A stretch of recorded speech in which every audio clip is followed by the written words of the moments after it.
the Ottoman fleet arrived and opened heavy fire on the Russians. 600 cannons tore through the tight ranks. The Russo-Turkish War by Cannons on Fire and Russian Eagles. It's funny because this guy is sub to me, so this is gonna be interesting. This is actually gonna be very, very, very interesting. This is gonna be fire. Almost immediately after the end of the First Russia-Turkish War under Catherine the Great, the Treaty of Küçükçayırcı was violated. The Ottomans stopped paying money contributions and blocked the Russian merchant ships from passing through the Bosporus and Dardanelles Straits. Taking advantage of the instability in the Crimean Khanate, Russia invades and puts its puppet in power there. The Ottoman Empire did not recognize this. In the summer of 1778, her fleet arrived on the shores of Crimea, threatening to land its troops. But the vigilance of Suvorov, who commanded the defense, caused the enemy to abandon its plans. After the uprising in the Khanate, Catherine decided to act. Crimea's independence was too costly for Russia. In 1783, it's insane to me how nobody, and I mean nobody, hasn't really done any videos on all of the Russo-Turkish wars. And they fought so many freaking times. So I have seen Turkish, I can't pronounce his name, I'm not going to try and pronounce his name, but you know who I'm talking about. I reacted to one of the Russo-Turkish wars, but I watched that in Turkish, Turkish dubbed, because I preferred to. Although I probably should have watched it in English because he has an English channel so that everyone could have, what's the word? Shit, man. My memory's kind of still icky after that concussion that I got in that car accident. But shit, my brain kind of just died there just now. I forgot what I was talking about. Right. The Russo-Turkish Wars. But yeah, only one person. So this is the second ever video on the Russo-Turkish Wars that Crimea was annexed. After some hesitation, the Ottomans were forced to recognize this. In case of a new war with Ottomans, Russia needed the support or neutrality of Austria, which had its own interests in Balkans. Emperor Joseph agreed to an alliance with Catherine, not wanting her to get closer to Prussia. The Russian Empress decided to show her strength to the Ottomans. In July 1787, Catherine made a luxurious trip to Novorossiya, which had been developed by her favorite, Grigory Potemkin. Emperor Joseph accompanied the Empress incognito. Many in the Ottoman Empire perceived this as a challenge and an insult. The alliance between Austria and Russia caused concern in Constantinople. The Ottoman Empire began to prepare for a struggle. Russia, Britain and Sweden encouraged her in these actions. After presenting the Russians with an impossible ultimatum, Ottoman Empire declared war in August. The Ottomans also accused the Russians of interfering in affairs of Moldavia and Georgia. But neither side was ready for war yet. Preparations were not complete. Autumn was approaching, and the first campaign could not be decisive. On paper, Russian forces included the Yekaterinslav army, 80,000 men, under the command of Potemkin. The Ukrainian army, 30,000 men, under the command of Rumyantsev. And the Caucasian Corps, 20,000 men. Okay, this is interesting. Why is this interesting, you might be asking? This specific region here, which is now modern day Ukraine, I even pointed this out to on who specifically this region belongs to. Okay.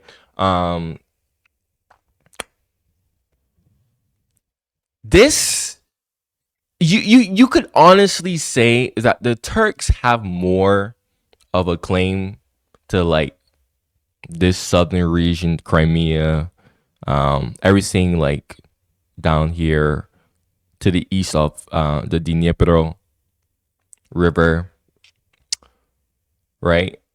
The Crimean Tartars, although I don't believe that, to be honest. I believe that, and that's not even a belief. That's true, dude. The Crimean Tartars aren't even indigenous to Crimea, anyways. The Goths were indigenous to Crimea, but whatever.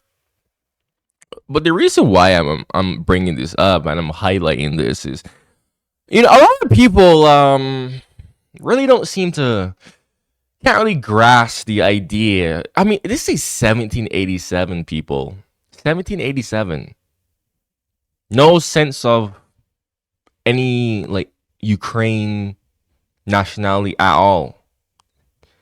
I mean, it was just flopping hands between Russia, Poland, the Ottomans, the Turks via the Tartars. Nothing Ukrainian at all. Literally nothing at all.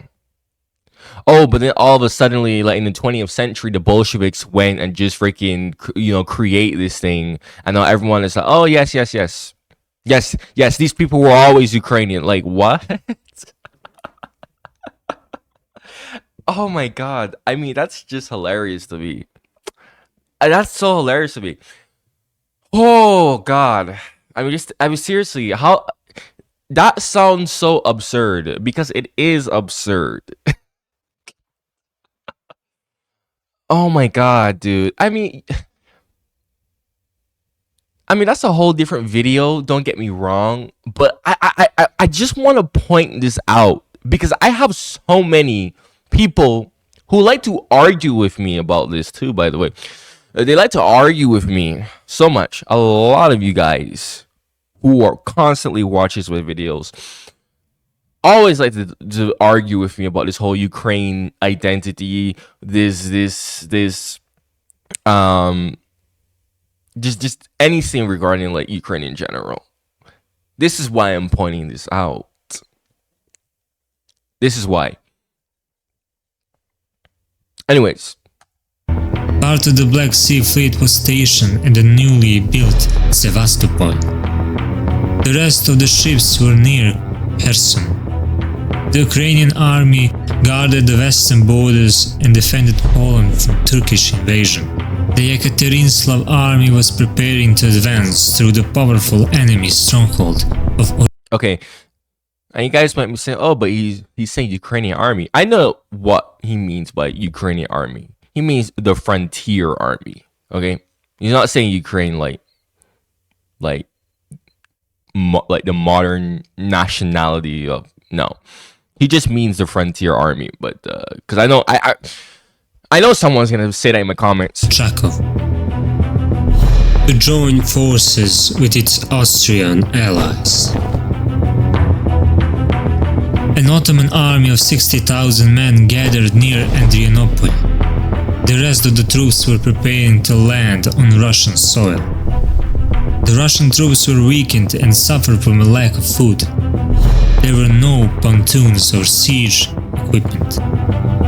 To successfully attack the Balkans, it was necessary to take Ochakov, a Turkish stronghold on the Russian border. But the Russians were not ready and postponed the campaign until the following year. Meanwhile, Austria, loyal to her alliance with Catherine, was also making military preparations. In the previous year, 1786, Alexander Vasilievich Suvorov was promoted to full general. Now the troops of the 57-year-old man were supposed to guard Kinburn. This area served as a barrier protecting Crimea. I was supposed to get a portrait of Suvorov.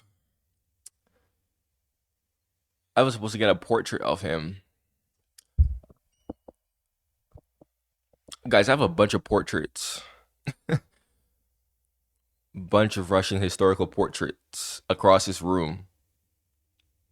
You can't see all of it, but if you see my YouTube shorts, you've seen some of my other portraits. But I was supposed to get a portrait of Suvorov. Um,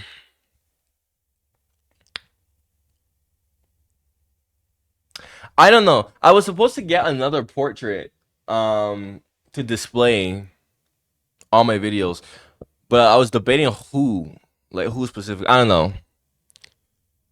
Either between Suvorov or somebody else. But you'll see in the future. Somewhere in the future, it'll just like randomly appear because I've just been just collecting shitloads of just Russian portraits. From enemy attacks through Perak. This fortress also prevented the enemy fleet from approaching Russian ships in Kherson. But the commander-in-chief of Yekaterinoslav army, Potemkin, to whom Catherine wrote, was in depressed mood. Recently, the Black Sea Fleet, his newly born legacy, had been severely battered by a storm on the Turks. To lift Potemkin out of his despondency and force him to act, something spectacular was needed, a victory that was already on its way.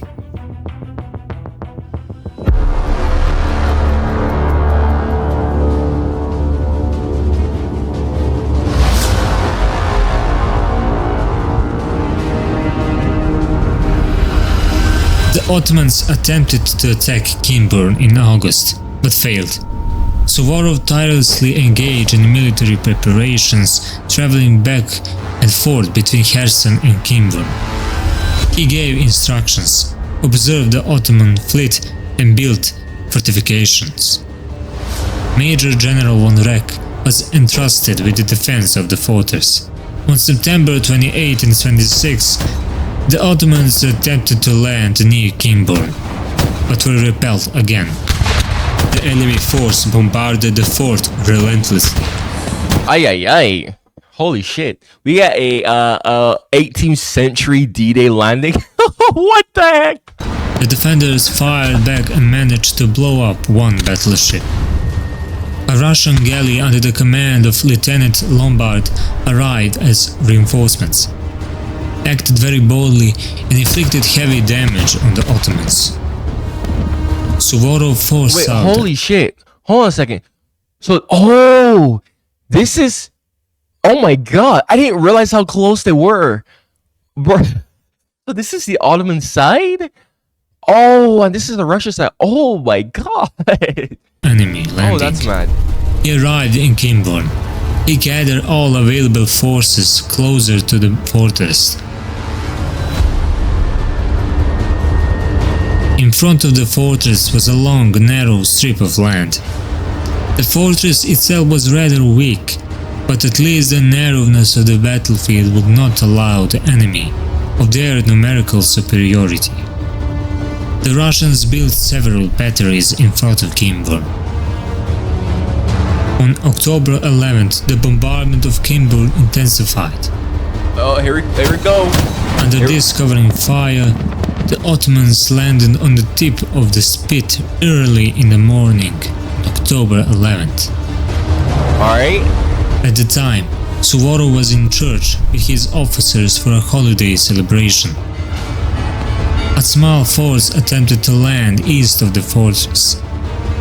This was a diversionary tactic. The Turks were driven back into the sea by the Cossacks' attack. On the spit, the Turks began to build trenches laid out in lines. They were assisted by French engineers presented in the army.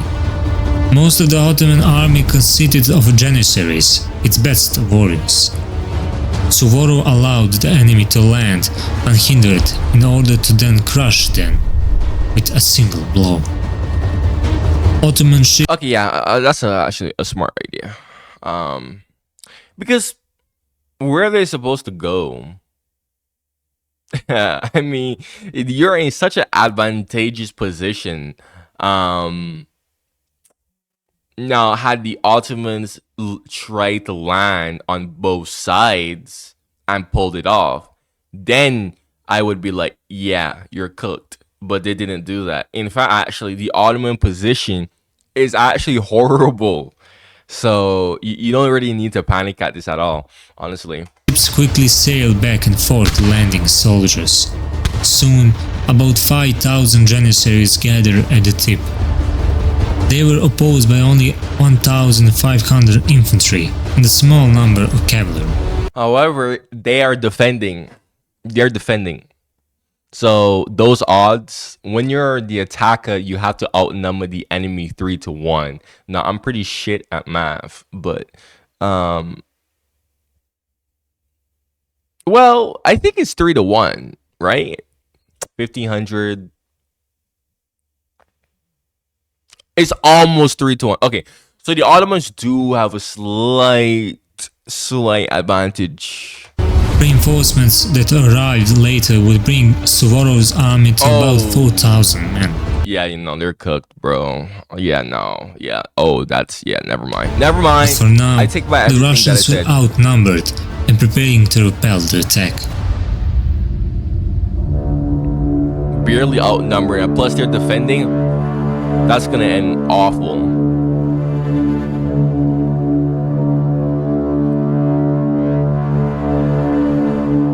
Preparing to repel the enemy's attack, Suvorov lined up his infantry in 2 lines. The formation was deployed. There was no need for a square because the Turks had no cavalry. The Cossacks' regiment were positioned behind the flanks. The supply convoy was placed behind the fortress. There were 3 trenches on the Russian side. The Ottomans advanced slowly, building one trench after another. When they approached within range of grape shot at 3 p.m., the Russian cannons opened fire. This was the signal to attack. Major General von Reck and its first line of infantry charged with bayonets. The Cossacks provided support on the flanks. Gradually, the Russians captured 10 trenches. The Janissaries defended fiercely. The second line of infantry joined the battle. Oh my goodness.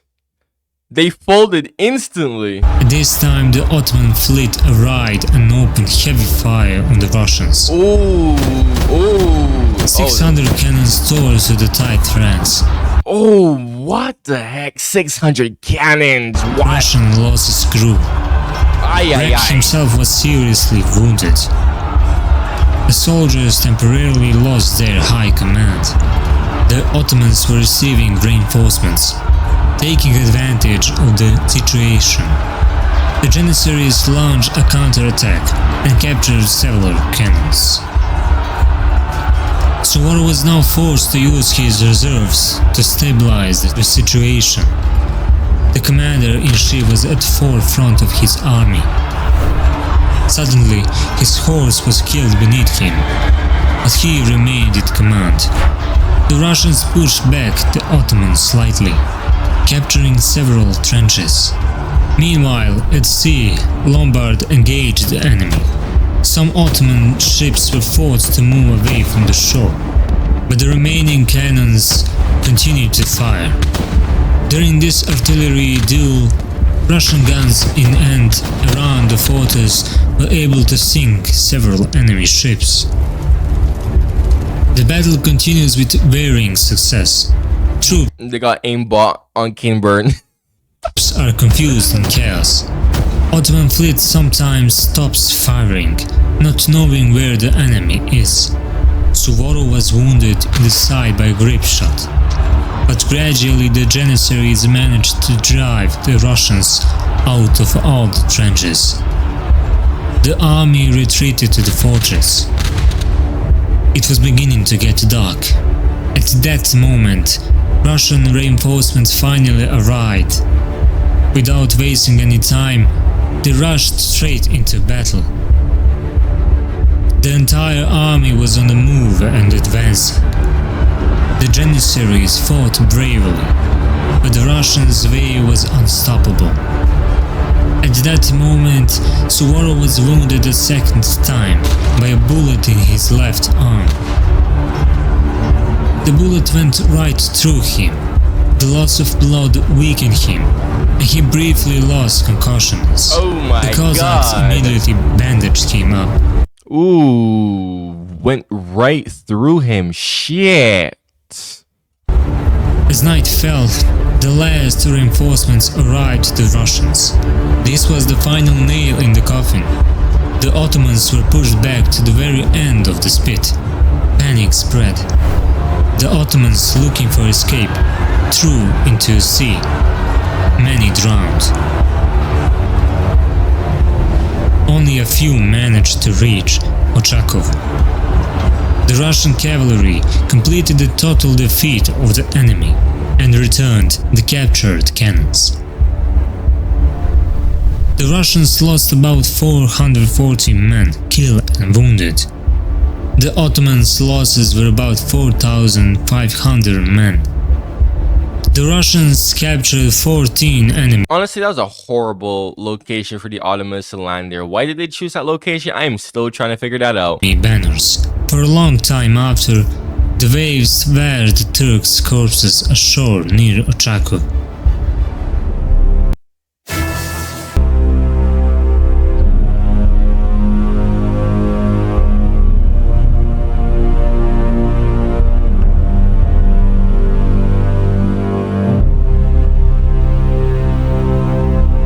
In October, the Russian fleet attempted to challenge the Ottomans once more near Ochakov.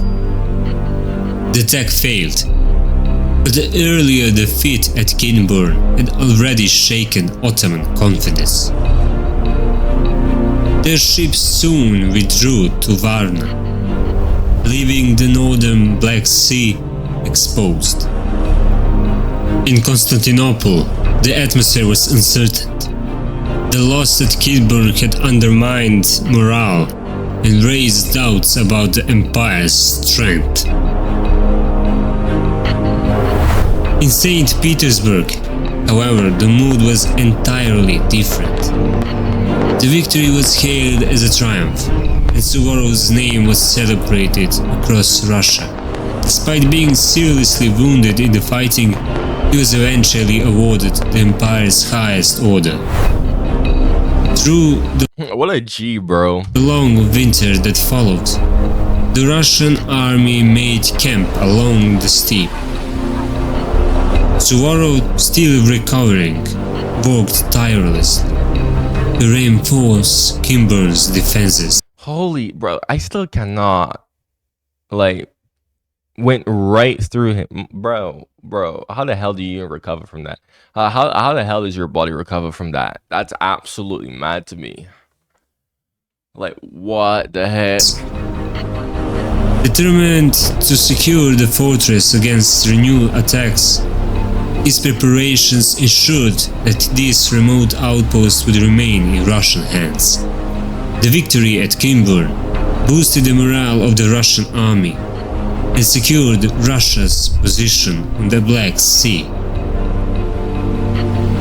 and gave it the initiative at the start of a conflict that would soon spread across the region.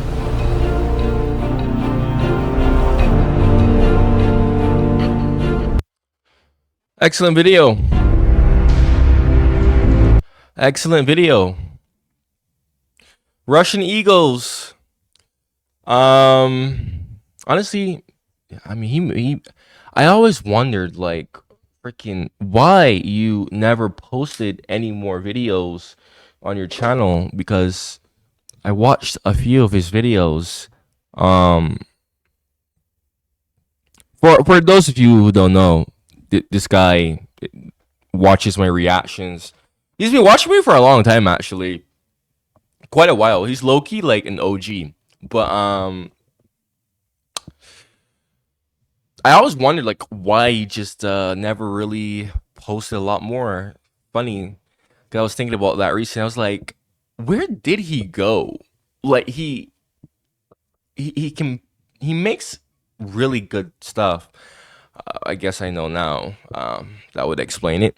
I don't know if he still watches me or not. I haven't really seen him. Well, I think I've seen him like a month ago or 2 months ago in my comments, but I don't know if he still watches me or not.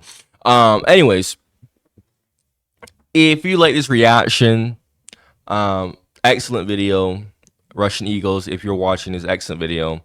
All you guys, definitely, I'm gonna link this channel either in the description or I don't know. Usually I forget to do shit like that, but I might link this channel in the description, guys. Both of their channels, because honestly they do produce some good stuff. But anyways, if you made it all the way here, you have videos that you would like to see my reaction to, you like to hear what I have to say, you can always suggest it in the comments below. Eventually I'll do it. Check out my other videos like this on my channel.